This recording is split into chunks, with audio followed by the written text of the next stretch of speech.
How airlines spend their billions. Hello everyone and welcome to Protech.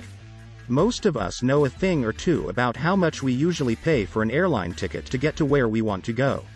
We may also have an idea of how this has changed over the years since we began to fly, along with inflation and the advent of new airline business models. However, not everyone stops to think about what actually goes into the price of those tickets. The link between ticket prices and airline profitability is very complex. Airlines have very high fixed costs of operating flights. And there is actually not all that much money in the business compared to other industries. This video looks at some of these costs and considers how airlines spend their business on their own. Before we begin, please show your support by liking this video and subscribing to my channel so you don't miss any future updates. Airline fixed costs. Before we look at the costs explicitly associated with operating a flight, we should briefly discuss the fixed costs faced by airlines. Of course, these are also factored into flight costs, but it is harder to attribute these to each individual flight. Major expenses include aircraft depreciation and rental costs. The cost of the aircraft itself is a significant expenditure for airlines. Typical accounting measures suggest a depreciation cost of 4% per year for jet aircraft.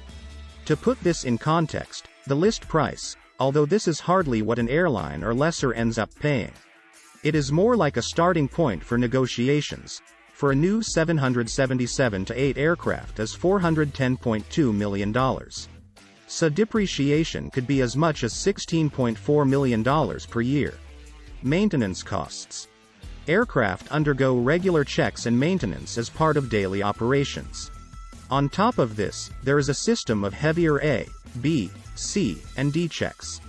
This could be considered as a cost that is either fixed or dependent on flights. Insurance costs. The price for insuring aircraft will depend more on the fleet size than the number of flights. Reservation and booking costs. This is an interesting area for low-cost carriers, as many cut costs here by only selling flights through their websites. Typically though, airlines pay a percentage fee to booking agents and booking sites. Staff and management costs. There may be some flexibility to alter crew salary depending on schedules. Flight operating costs. We now look at the costs of operating the actual flights. These are the costs airlines experience based on flight schedules. Of course, some are directly related to each flight and would not be incurred if the flight did not operate. To demonstrate the cost of flight operation, we will consider, where practical, the example of a Boeing 777-300 flight from London to New York. Some other relevant and interesting cost areas will be highlighted. According to Jean-Paul Rodrigue in his book, The Geography of Transport Systems, staff or fuel costs are by far the most significant expenses for an airline. Together they account for 50% of all costs, with staff at 32.3% and fuel at 17.7%. Staff costs.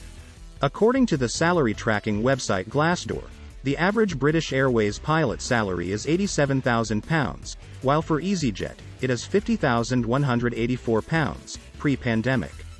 Fuel. Fuel is a major expense for airlines and is why they suffer so much in periods of high oil prices. As with the recent surges due to the geopolitical situation leading to raised ticket fares across the globe. The average price for fuel for a London to New York flight is $33,411. With average winds, though, the return would use less fuel, costing $27,270.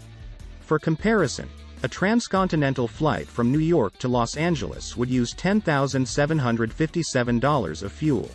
Landing fees. Airlines pay a fee to land at any airport and use the required facilities there. The maximum takeoff weight, MTOW, of a 777-300 is 775,000 pounds.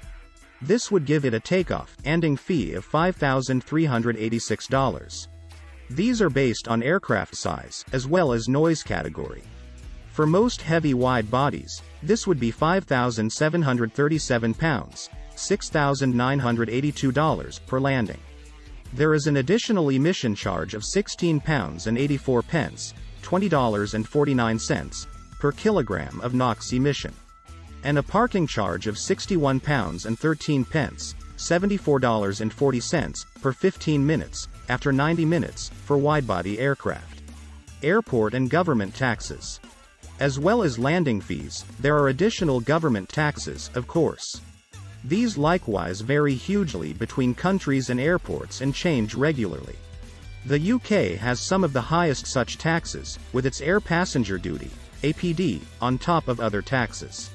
There is some discussion that this may be removed, but it is far from certain. Overflight fees. Route. Airlines pay overflight fees to the governments of each country they fly over on their routes. Some countries impose a fixed fee. Others will base it on the distance flown. There are only two rates.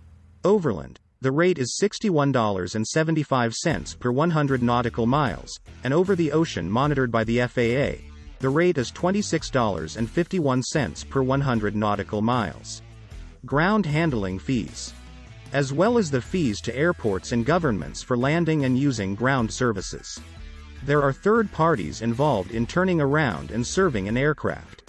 Some discussion on airliners.net puts a standard ground turnaround charge for a 737 aircraft at $1,000 to $2,000. What do you think about our video? Tell us in the comment section below. And if you have any questions or suggestions, then feel free to mention them in the comment section and we will surely respond to your request. If you liked this video, don't forget to press the like button and subscribe to our channel. Thank you so much for watching, and I will see you in the next video.